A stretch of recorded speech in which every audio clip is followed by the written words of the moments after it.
our city budget and to our newcomer program. I want to open with a couple of thoughts before we jump into the details. There is a cycle that's been happening for hundreds of years in America. People live in a home country that denies them fundamental rights and opportunities. And so after struggle or persecution or violence, they turn their eyes to that beacon of freedom we call America. Whether that freedom they seek is the right to practice their own religion, like Puritans who fled England or Holland, whether it is freedom from famine, like my ancestors who came from Ireland, whether it is freedom from want, like the Chinese who came to build the railroads, whether it's a flight from political persecution, like the Vietnamese or the Afghanis who risked their lives to join our country in fighting for democracy, they come here. Each of these waves of immigration seem overwhelming at the time, but each became, in our American story, a vibrant thread that wove the fabric of America. It is why we have Pulitzer Prize winners and Nobel Prize winners and groundbreaking entrepreneurs from these countries who came at one moment or another as a part of our huddled masses yearning to breathe free. We built with them the greatest country in the world, the greatest economy in the world, with the passion and dedication and patriotism of our immigrants. When we talk about honoring the traditions of the country we love, the finest of those traditions is the belief that when you are building something so powerful that others want to be a part of it too, we find a way to let them join our mission, knowing that more hands make lighter work. As we embrace this new wave of dreamers, it's crucial to recognize that not all who contributed to the American story arrived by choice. Our African American community, brought here in chains, has been indispensable in building this nation and shaping its culture. And the modern immigrant movement is built on the foundation of Black Americans' relentless fight for civil rights. Together, we forge a community like the one you see here, where the descendants of slaves, the child of recent immigrants, and everyone in between can find equal footing and shared purpose. That doesn't mean it's easy. And when migrants began to arrive in Denver by the busload, we faced a crisis, the biggest in the country. One that threatened to overwhelm the city, but while others facing this crisis demonized our new arrivals or ran from the problem altogether, we did something different. In Denver, we believe our biggest problems are solvable, and we believe that we are the ones to solve them. We held fast to that core American values that have always built America, that people who believe in America so much they want to risk their lives to come and make this country better, and that for America to work, everyone has to do our part, especially when it's hard. That's true for residents, that's true for newcomers, that's true for elected leaders. And that's when we realized this problem was just an opportunity to solve another problem. In Denver, we are undertaking our own great enterprise to be the most dynamic, most equitable, and most affordable city in the country. But this booming economy faces a real challenge. We need workers to make this great machine fly. We need to build 3 times more housing units than we've ever built before to keep this city affordable. We need healthcare workers to serve our aging parents. We need teachers to support our growing children. We need chefs to support our thriving restaurants. We need entrepreneurs and engineers and data scientists who will make the vibrant spaces where Denverites want to gather and tourists want to visit. Denver's dream for our city and the American dream of our newcomers are aligned. A broken politics has made a crisis out of an opportunity. We have taken a population who desperately wants to work and pitted them against a population who desperately needs that work. Today, we endeavor to solve that problem. 3 months ago, we found ourselves stuck in the same trap, with continuous waves of newcomers, no federal support, challenges for access to work authorization. But we knew that serving our newcomers well could also mean serving the city well. We refused to accept the terms of that challenge, because in Denver, we believe the way to solve these problems is not by turning our back on our American values, but by turning to our American values. And that's why today we are here to announce the next phase of this program that we think positions ourselves to serve the newcomers who arrive here best and to serve the residents of this city best. So let me walk you through what we want to talk to you about today. Here are the highlights. Today we'll announce the Denver Asylum Seeker program, which will give us a chance to better serve migrants and avoid cuts to core public services and stabilize the city budget. And as a result of that, we only need to propose today a package of $45 million in cuts to help meet the remaining budget need for the city. That means some very exciting things for the city. It means that all rec centers will be fully open before the summer. It means all of our parks and rec programming will be restored for the summer and the fall. For city employees, it means no more layoffs, no furloughs, and it means that the seasonal staff who experienced reduced hours will all be offered the chance to return. That all starts today. Let me tell you a little bit about how we got here and where we're going from here. Next slide. When we started this crisis in December, as you remember, these were our actual expenditures that we were facing in 2023. Increasing August, September, October, November. In the month of December, we spent $15 million in 1 month. And at that moment, the number of newcomers was still increasing. It was at that moment that we built a projected budget for 2024 based on that $15 million month of December. 15 million times 12 months is $180 million. That was the gap we faced in December. That led us to do two important things. One was to sit down with all the agency heads you see in this room and say we need to start having hard conversations about how we could adjust our budget. Second was to sit down with our nonprofit partners and our program providers and our city team to work on what changes we could make to our migrant program to reduce the costs. Let me show you what that looked like on the next slide. This slide shows you on the blue line the number of folks we had in shelter throughout the last year and a half in Denver. You'll see if you look at December, where that first yellow dot starts, that's where our numbers were going up dramatically in December. That's where we spent $15 million. That's where we first made our $180 million projection, and after that, numbers continued increasing. In the first week of January, we started conversations with our team internally about budget cuts, and then we began program changes. We had individuals that were still exiting the program. We started with our nonprofit partners by doubling down on expanding case management. So we knew when folks were exiting, they could exit to housing.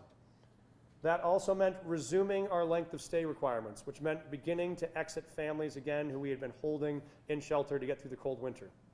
What you saw as a result of those policies was our ability to successfully exit thousands of families between January and April, and to do that without significantly increasing homelessness on the streets of Denver.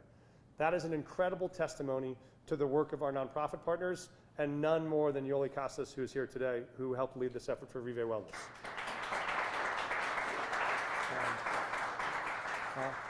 In that moment, we also started to see more and more folks who did not have access to work authorization. In order to let them support themselves and get transitioned into housing, they needed to work. That was why our teams, including the city attorney's office, including HRCP, including technology services and others, stood up an unprecedented effort to put newcomers through work authorization clinics. We put almost 1,500 people through work authorization in the month of March alone, a larger effort than we have seen anyplace else in the country. That meant that folks were exiting with work authorization in hand, with an apartment to move to, and a successful place to go. That is what drove our budget down all the way now to where you find ourselves on April 1, where we were just below 1,000 people in residence. We were able to close 4 hotels in March, which further dropped our costs, and now in a spot where we only have 1 hotel left, and we have a remaining gap of about $89 million. So let me tell you how we get to the $45 million of cuts we'll be proposing today. Next slide. As you may know, we had already started making initial cuts early in the fall for things that we could protect or move. We had some rollover from 2023. We had some FEMA dollars. We made some early transfers around things like the Castro building and early contingency, which cut $44 million down immediately in January and February. These program cuts, together with these initial changes, left our total gap left at $45 million. That is the package of $45 million we'll be bringing to the City Council in the next 3 weeks, and we'll tell you where those $45 million come from. Because thanks to the incredible work of our agency heads, who saw this not as a crisis but as an opportunity to make sure we could meet the needs of the city without affecting public services, they were able to prioritize cuts that would not affect core public services. Next slide. This shows you where those cuts predominantly come from. What you'll see here is the majority of those come from vacancy savings. Those are positions that were hard to fill or we were not on schedule to fill or spots that we delayed filling. They came from capital funds that we were able to defer or from places like services and supplies and occasional technology projects, but what we were able to protect was the core public-facing services. We're not taking officers off the streets. We're not keeping rec centers on reduced hours. We're not reducing the number of permitting officials that are there to help you process a building permit when you come to the city. That's thanks to the work of this team. Next slide. That explains the budget and how we got to where we are. Let us now explain to you what our new program is meant to do and how it will operate. I think it's important, if you are commenting on the slight and less elegant design of this slide, this is all my handiwork, and so this is not the great design staff we have internally. But what I want people to understand is there have been different phases in the newcomers that have arrived in this city. And no one knows this better than Yoli. But for folks that arrived in all of last year, they had access to what was called temporary protected status, which meant they could get work authorization and apply quickly and get up and working on their own. For many of the folks that arrived through the fall, they had access to what's called CBP1, which was a border application that meant people also could get access to work authorization when they came through our legal clinics. That's why we put almost 1,600 applications of people through legal clinics. What is happening overwhelmingly now is that the folks that are arriving do not fit in either of these two categories. They do not have access to work authorization through TPS or through CBP1. They are what we call asylum seekers. They've arrived in the country from Venezuela, they want asylum, and right now they have a court date that says they can get a hearing on that asylum somewhere around the year 2030. And until that court date, they cannot work. This is why we have folks in the current system for whom a 14 or 42-day stay no longer helps and no longer works. For these first phases, our shelter system was built to support these needs, and it very effectively supported these needs. We have a new population with new needs now that requires a different structure. So this is why today we are announcing a different plan. We're presenting what we're calling the Denver Asylum Seeker Program. What that will allow us to do is to serve these folks who are arriving now overwhelmingly who are asylum seekers. What we will help them do are four things. One is we will help them affirmatively apply for asylum. This is an incredibly cumbersome process. It can take up to 20 hours of legal work per application. That's why many cities don't do it.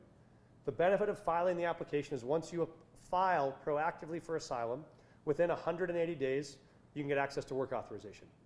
This is our path to help these folks get to legal work. In the same way we help people with temporary protective status or CBP1 status get there previously. But to do that, they need 6 months. So what we are establishing through the Asylum Seeker Program is a program that will help folks apply for asylum. We will connect them to apartments where they can live and support themselves. We'll connect them to food assistance. And over the course of that 6 months, we will connect them to a program we are launching called Work Ready Denver, which will be led by our Department of Economic Development and which will offer asylum seekers the opportunity to get job training and skills.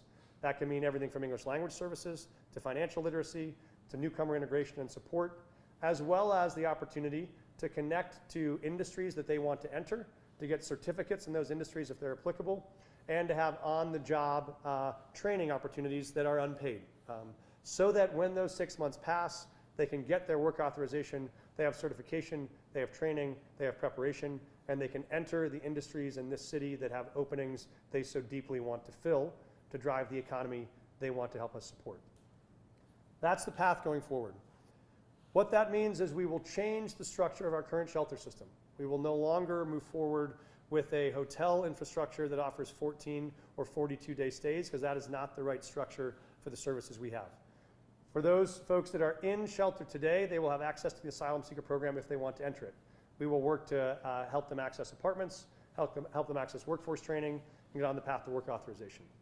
We will have a limited number of slots to be able to do that because these services require more time, require more staffing, and require more expertise. For those folks that don't do that, we will have a congregate shelter system. We will have an overnight congregate shelter system for folks that arrive. If they arrive and we do not have a spot in our Asylum Seeker Program, we can either help them with case management, we can help them with onward travel, or if they have friends or family in the city they're connecting to, we can help connect them to those services. So if you go to the next slide, this is what the model of our new Denver Newcomer Services Program will look like.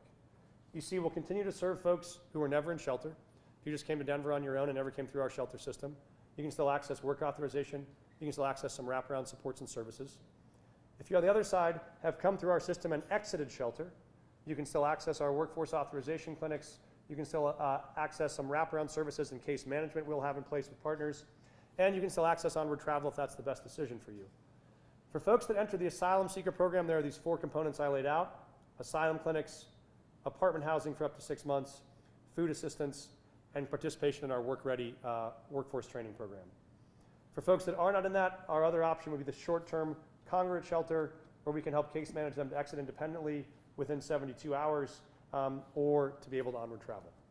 What this does is both make sure we serve the folks we have well, help them get connected to work, and have, we think, a model for other cities to replicate on how to serve even those folks with the most difficult path to get them into work authorization. And also to make sure we provide stability and consistency to the budget long term, so we do not have a continual crisis that our nonprofit providers are facing, that our city is facing, that the budget may be facing. We think this allows us to deliver a win-win both for the city and for our newcomers, and that's why we're excited to do this today.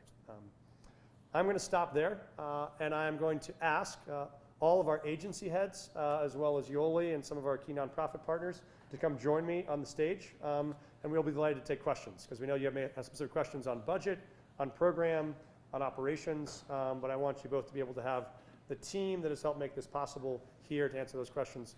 We're sort of a big group, so it might take a minute to get the family up here. Thank you.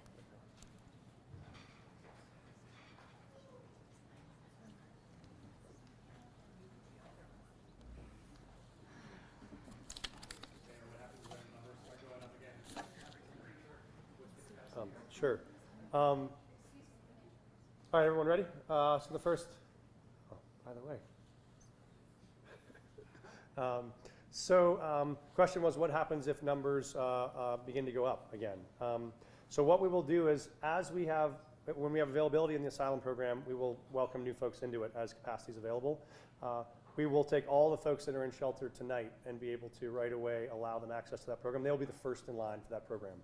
So we'll have to add apartment units, we'll have to add workforce partnerships to meet that capacity. When we've met that capacity and we have more, we'll welcome more people in. If folks arrive in the short term and we do not have capacity in that program, our services would be short-term congregate shelter, onward travel, and or connection to families or networks they have here. We know still a great number of folks who come to Denver come because they were not ever intending to stay in Denver. They're looking for opportunity.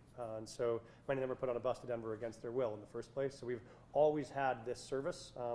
We'll continue to offer it, and we'll continue to help folks navigate to where they think the best option is for them if there's not spots for them in the program we have here. Mayor, what's the capacity of the program? Do you guys have a number? Yeah, so we're going to start with all the folks that we have in shelter now we think should have the right to be able to enter. And so we have buses still arriving today, so I don't know what our final number is today, but it'll be somewhere around 1,000 that will enter into the program as we launch it in the next few days. Where are you finding this housing? Yeah, so we have incredible nonprofit partners who have helped connect them to housing. Yoli and Vive is one. Another one is a Papagayo Village Exchange Collaborative. They are case managing very successfully these individuals to find available apartments.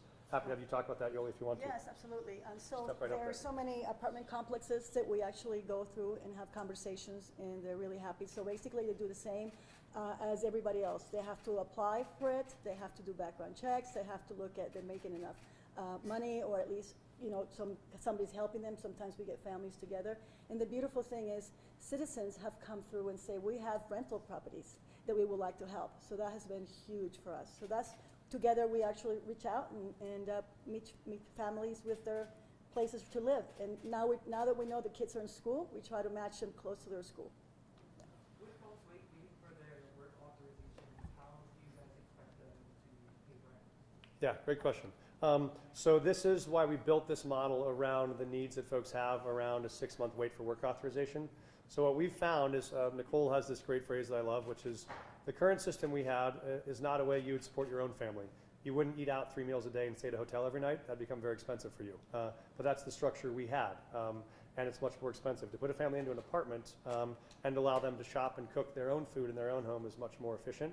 So we'll work with nonprofit partners, and we will provide up to 6 months of rental support and food assistance that would allow them to be able to cover room and board while they're waiting for that work authorization, and to participate in the workforce training program the same way you would if you were a student enrolled in a college program or a student enrolled in a workforce training program. So we cover those base needs, allows them to get training, and then get prepared for work when they are authorized. Mayor, that $90 million total spending that you're projecting this year, how much of that should be the responsibility of the federal government, and how much have you received from the federal government? So we have of the dollars that we offset here, some of those FEMA, well, there's about $9 million federal dollars that we named in that first 45. We spent a lot of time, as you know, this January and February advocating at the federal level for support here. There was a bipartisan bill to do that failed in the House. You know that story. I think what we found at that point is whether we would like the federal government to do it or not, that was no longer a choice for us. It was clear that was not going to happen in this Congress in the next 7 months. So we felt like we had to take this into our own hands to come up with a solution. And that's why what we've come up with is something that both provides better support for newcomers and stabilizes the budget for Denver residents without cutting core public services. So our first program here for asylum seekers will be a 6-month program. We know the phases can change. That'll carry us about through November of this year. We get a new Congress, you can get new legislation, you can get new work authorization changes. Many of these variables could change down the road. Until those variables change, this is the program we think best serves newcomers in the city. As far as you're concerned, the public should feel the impact of these budget cuts? I mean, obviously, I think this team has done an incredible job of making these budget cuts not be public facing. So we won't see core changes to public services. We'll see things that you saw here, like vacancy savings, like deferred capital costs. And so we think we've come forward with a package that will not have a big impact on public services. Mayor Johnston, one of the two people that people are perhaps most interested in is public safety, the two gentlemen standing right behind you. Yes. I know that there are budget cuts that impact public safety. Can you talk a little bit about those? Are those not hiring certain positions? Will you still have recruit classes going through? If you could just talk a little bit about those to give people a better understanding. I'm really glad you asked that. Thank you. It is critically important that all of our recruit classes will still be going through. For the police department, we protected those are moving forward. And so we were not going to change any part of that. We may be working on lateral hires for officers who could come in to be able to fill positions as well through a lateral recruit class. So no change in officers that are deployed to the street, no changes in our plan on recruiting, and no changes in public-facing services. These came from a combination of some of them were capital cuts, things like delaying new furniture purchases in some of the police department buildings. And so they really tried to focus on places that were not public-facing. Happy to have them jump in if they would like to, but that was a core priority for us, was not to affect public safety. Please, anything you want to add? Yeah, I would just say, obviously we all recognize our need to be partners in this endeavor, and so certainly we looked at our core services not wanting to impact them, and so we looked at some of our technology services and identified ways that we could actually get the same thing done by maybe a service that we've already have a contract with, and so we were able to make sure that we provide all of our core services without having any impact on the budget at all. Chief Thomas, I know that at some point there were talks about potentially cutting up to 10-15%.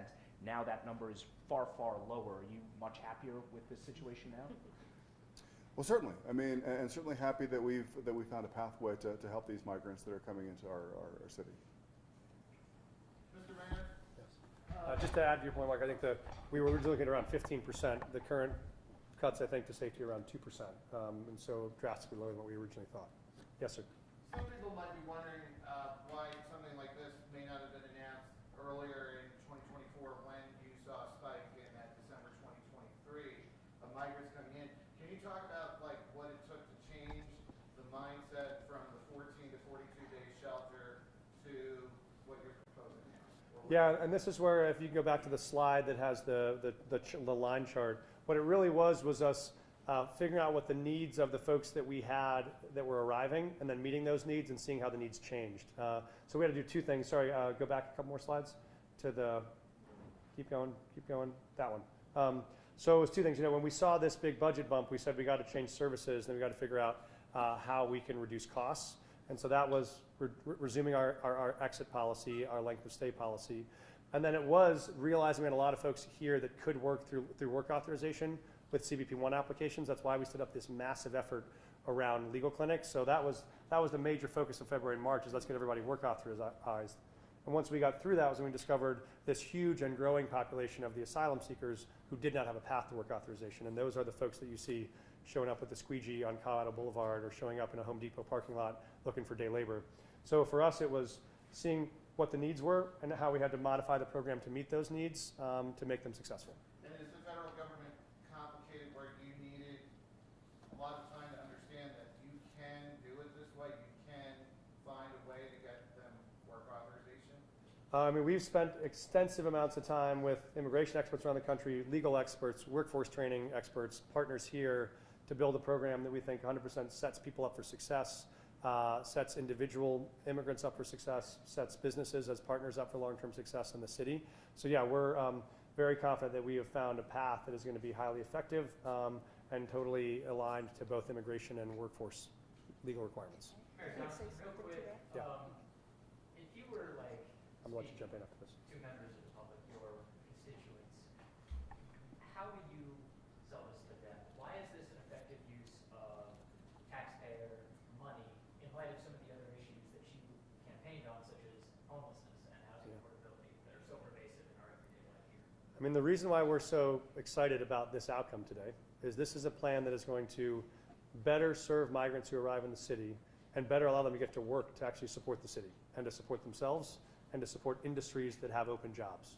We have almost 8 million open jobs in this country. We have hundreds of thousands in Colorado. We have a great supply of folks here who want to work. The frustrating part for businesses and for the residents are, why can't these folks work and support themselves as they want to, rather than taxpayers needing to provide that long-term support? This helps resolve that by getting people access to work, protecting city budgets, and making sure we can get newcomers access to services. I know Yoli did want to step in on something about the. Yes, I want to speak from the nonprofits and the community and the citizens. What Mayor Mike said for what was the reason to start that is absolutely true, but from us is looking at that spike in December, to do that whole thing another year, it's been 17 months, there's no way you have the capacity of the nonprofits in the city to do that all over again. There had to be a solution, and when we hear there were cuts also for our city that were really important, it's where we came in and we're like, whatever you need, let's work something out, but there's no way we can do another 17 months of 5,000 people, neither as nonprofits, as citizens, and we cannot cut anymore. So somehow we came with this wonderful thing together. I think it's a win-win for everybody. I just want to share that with you. Mayor Johnson, buenos días. Will Mendoza, ¿Cómo estás? Televisión Noticias. Es el segundo proyecto que se presenta en lo que va del año, ya estamos en el cuarto mes del año. ¿Cuál es la posibilidad o la eficacia que va a tener este proyecto referente al que se presentó primero? ¿Lo vamos a lograr con el porcentaje o el presupuesto que se acaba de presentar? Ya, eso va a ser la propuesta por el año que viene, por todo de 2024, porque no creemos que nada va a cambiar del gobierno federal ni de las leyes federales para cambiar oportunidades para gente que están llegando. Más y más van a llegar que necesitan aplicar por asilo y eso sería su solo manera para obtener permiso de trabajar. Entonces, eso es el programa que pensamos que va a trabajar por esas personas que llegan y por la ciudad en los meses que vienen, por el resto del año. Ahora, la premisa siempre ha sido poder conseguir los permisos de trabajo para poder ubicar a los migrantes venezolanos y de la frontera sur. Pero está siendo rápido todo este proceso últimamente, después de que se presentó el último proyecto para ayudarlos. Para ayudar a la gente que necesita asilo. Los que necesitan trabajar. Sí, hay diferentes maneras de obtener permisos de trabajo. Si tienen CBP-1 o TPS, hemos tenido éxito para ayudarles de obtener permiso de trabajo de repente, menos de 30 días.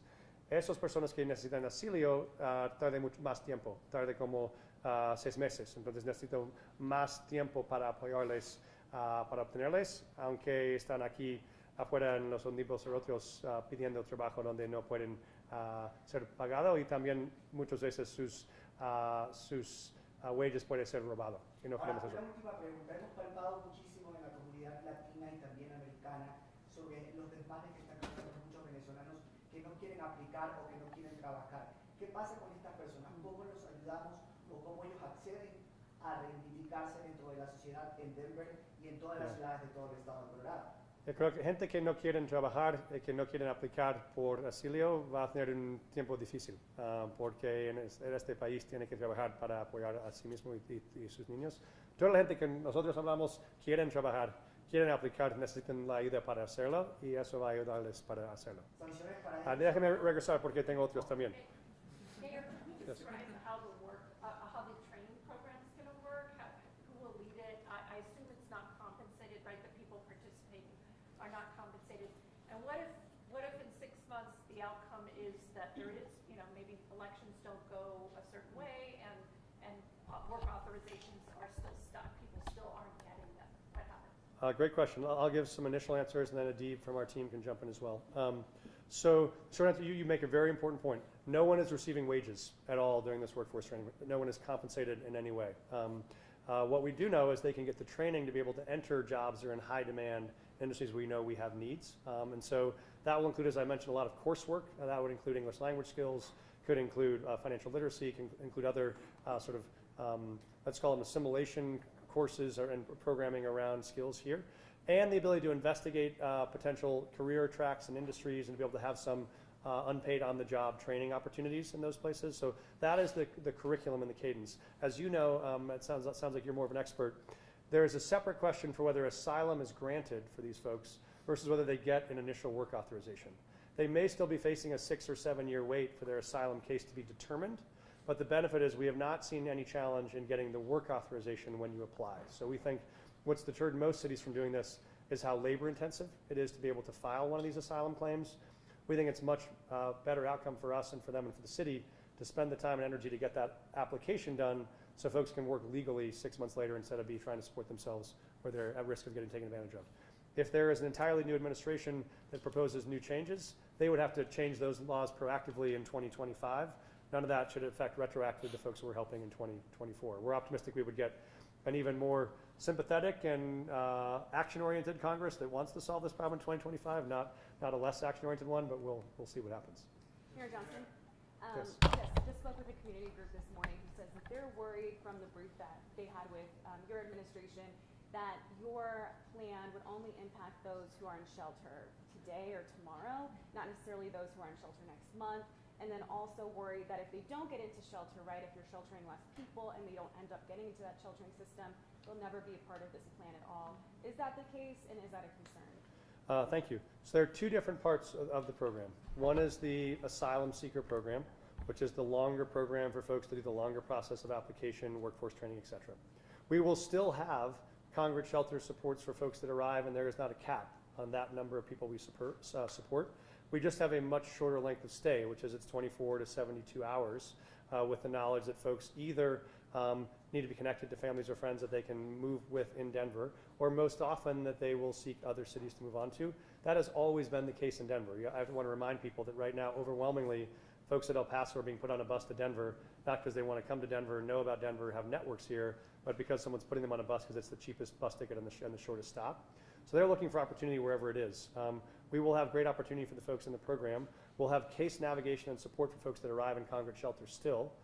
We will just have probably more folks that will choose onward travel than do currently, given that we won't have a 42-day shelter system. We also already have 2 people on the ground in El Paso from our DHS team today. They're already talking to newcomers there, talking to nonprofit partners and others. Because again, many folks came to Denver because they knew about a 42-day stay opportunity. Now that they know that's not the case, many folks I think will decide whether or not they still want the services we have. But we think this both will serve them well, but will serve a smaller number of people to get successfully into work. And I want to reiterate, we're going to share this playbook with all cities around the country. We think we've now cracked the code on how to help people at each of these phases. And we have a path to help crack the code on the hardest phase. Everyone has to do their part. Denver will do more than our part. But we can help other cities that want to also do their part. One more follow-up question. So obviously this is a forward-looking plan for the migrants who've been here for a year and a half, who, for instance, have been in housing, potentially going through eviction. We know that there's also an uptick in rental assistance with migrants, being really in need of these types of resources as well. What does this plan account for when it comes to migrants who've been here for several months who are not in a stable position? Thank you. This does allow us, as Yoli was saying, previously, managing 7 or 8 hotels and 5,000 people all on rolling 14 or 42-day stays. It is an incredible time clock to race against all the time and very hard to manage. The teams did an incredible job. What this allows us to do now that we don't have that system is devote more case management to supporting some people who are here but may be struggling. Maybe you found an apartment but you couldn't pay the rent, you're facing eviction. You thought you found a job but you now can't find one. So it does allow us to still provide case management to those people to ensure their success. So it's both making sure the folks that are here and struggling can be successful, and the folks that are in the program we guarantee are getting to long-term work authorization. Piggybacking off that question,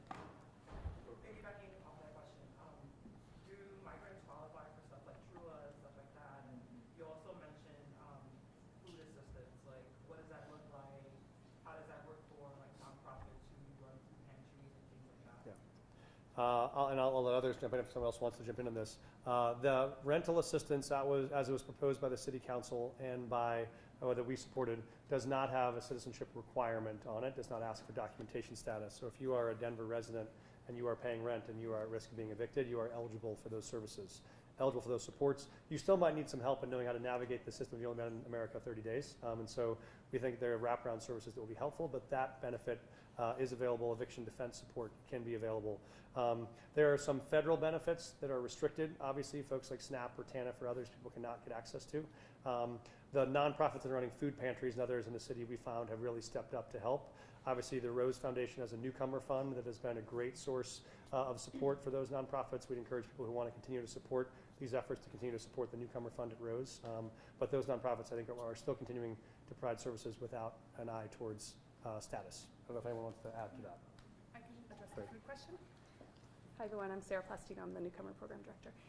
Regarding the food question, the model we are seeking to distribute food assistance is through monthly debit cards that will be automatically loaded with funds when an amount appropriate based on family size that can be utilized for food and personal items. And that will be administered through a nonprofit partner. Mayor, Yes, sir. we can explain Spanish or English up to you, but will legal resources be a part of these programs, especially to help newcomers find ways to expedite their court dates and get their asylum status heard and approved? Voy a responder en inglés porque es más fácil con esa pregunta.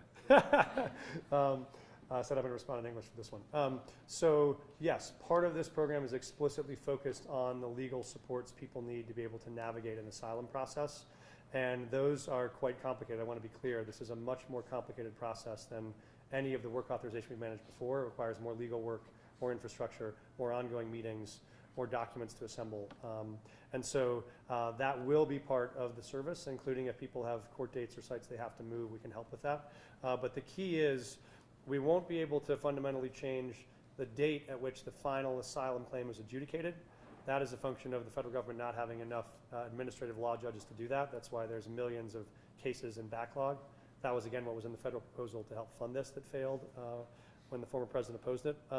So that is why we'll help navigate this, is to expedite work authorization, even if they're stuck in a longer wait for the final asylum determination.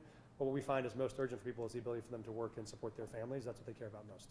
Mr. Mayor, would you say that over the last few months, the city's been switching from like an emergency response to a more long-term, sustained, proactive response? How do you see this playing out, the migrant crisis during your administration and beyond? You said it better than I did. I should have asked for that talking point. But you're exactly right. We understandably needed to treat this as an emergency. We had our emergency operations center was activated early to support this. Throughout the process, we tried to be day in and day out responding to that. This was our chance to really take a breath and plan deliberately and proactively what is the system we should build that would best serve the needs we have for the migrants that are arriving, and how do we do that in a way that long-term stabilizes our budget, stabilizes city services, and supports Denver residents, and how to do that in a way that actually turns this into an opportunity to provide a real pipeline of talent into industries in Denver that are struggling to find that talent. So we view this as the chance to build a real long-term win-win-win for newcomers, the city budget, residents, and for employers, and that's why we've spent so long working on it. Would you say this is a long-term challenge? I mean, how long do you see this, playing out? I think this will play out as long as there are asylum seekers coming to this country seeking asylum. I'm on separate international affairs. I'm disheartened by the fact that you have, I think, a completely dictatorial and ineffective president of Venezuela who's about to be reelected, despite the fact that his opponent, who was polling at 78%, she was able to be pushed off the ballot when he was polling at 5%, and now he'll win by acclamation. So you will have, I think, disarray in Venezuela for years to come, which is a catastrophe. But we will have this in place as long as this is the legal structure the federal government gives us, and this is the need that presents itself. When either of those two things change, who comes or what federal tools we have will certainly accommodate. Can you describe any business partners that have stepped up to support and the specific industries? Is it construction? Is it even just a Yeah, little bit of Adib and his team have been doing an amazing job working on some of our early partners. I know one of the things I'll say in advance of Adib is we're waiting to see all the folks we have who choose to enter this program, what skills they have, what industries they want to fill for us to inform what partners we bring on, but Adib has already had great success in talking to a number of leaders. Want to let him talk about it. Yeah, we've been working, and I think one of the great things about this program is we're really including all sectors as part of the partnership in order to get a solution. And the private sector has really stepped up. And we've been talking with a number of sectors, specifically around construction, logistics, healthcare, childcare, who really have a need for employment, who have developed their own pipelines, specifically around working with immigrant populations to be able to come into the workforce. And so we're working now individually with businesses. And we'll have more to speak about the specifics on the Work Ready program as we get to launch phase.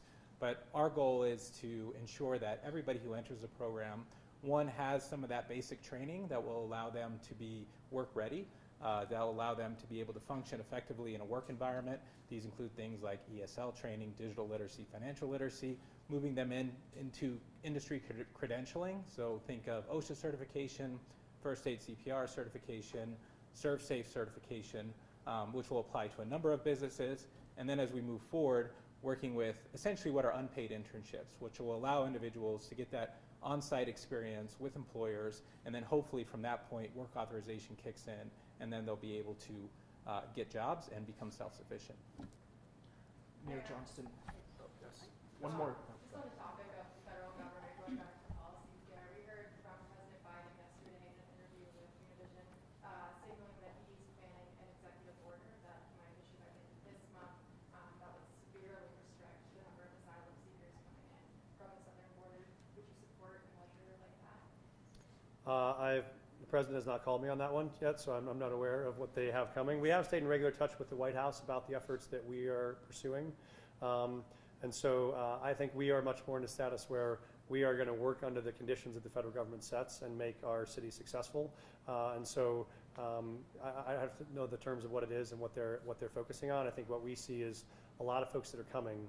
The biggest challenge we've seen is the lack of capacity at the border to manage those claims. For instance, you could have, in the proposed legislation, you could have added massive resources at the border that could have cut this 6 or 7 year asylum claim wait to 30 or 60 or 90 days. And then you can decide on the merits, whether someone receives asylum and stays or doesn't and returns. We were disappointed to see that fail. So if they have a process to expedite either asylum claim hearings or work authorization or an administrative capacity to get us an answer clearer, what we want is folks that arrive to be ready to work when they get here, and we are delighted to help them find places to go. Cities around the country will say the same thing to us. If we have folks that are work authorized, they are begging for us to have people arrive that are work authorized, particularly in cities that aren't growing as fast as we are. So we think there's a real win-win if people have work authorization. That's always been our biggest push to the federal government. This might sound like a silly question. What about the flowers? Are those coming back? That is, it's fun. We did a full employee town hall with, I don't know, 3,000 employees just before this, and that was the same question that I got first from the employees. The short answer is some of the flowers we missed the window to plant. I should make Jolan give this answer. Some of the flowers we missed the window to plant, and so those won't be replanted. We have had amazing volunteer partners that Jolan's brought together around the city who are already planting them. Some they'll continue planting. They're also looking at how are ways we use this as a chance to adapt to maybe new, more native species we'll have in some of these beds going forward. But I think the one we're most excited about is, I know I'm getting lobbied by the children in my own home. We are excited to have rec centers fully reopened before summertime. We're excited to have full summer programming back up. I've had parents reaching out to say, I often rely on our rec centers or our parks for programming for my kids for the summer. Full summer programming reactivated. Anyone that wants to throw a party in a park this summer, full permitting back up and running. And so we think those parts that make the city really vibrant, we are delighted to have up and open, and that's a win for the city.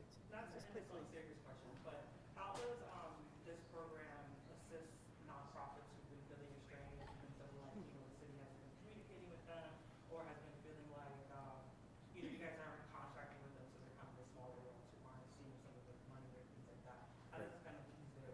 Do you want to start with whatever you want to say and any thoughts on this? Then I'll close with the last Yes, thoughts yes. on that. I just wanted to say, when you said about partners, it's just really important. In December 2022, at the same time that the city actually opened all the shelters, the state of Colorado is the one that has allowed us to do deposit and first month rent. And that's how we were able to house more than 8,000 people, over 2,000 leases. So this is a state of Colorado, city of Denver work. So that's just wanted to make sure when you mention a partner, we can't forget about everybody that has helped, our nonprofits, and it's a thing that we do together.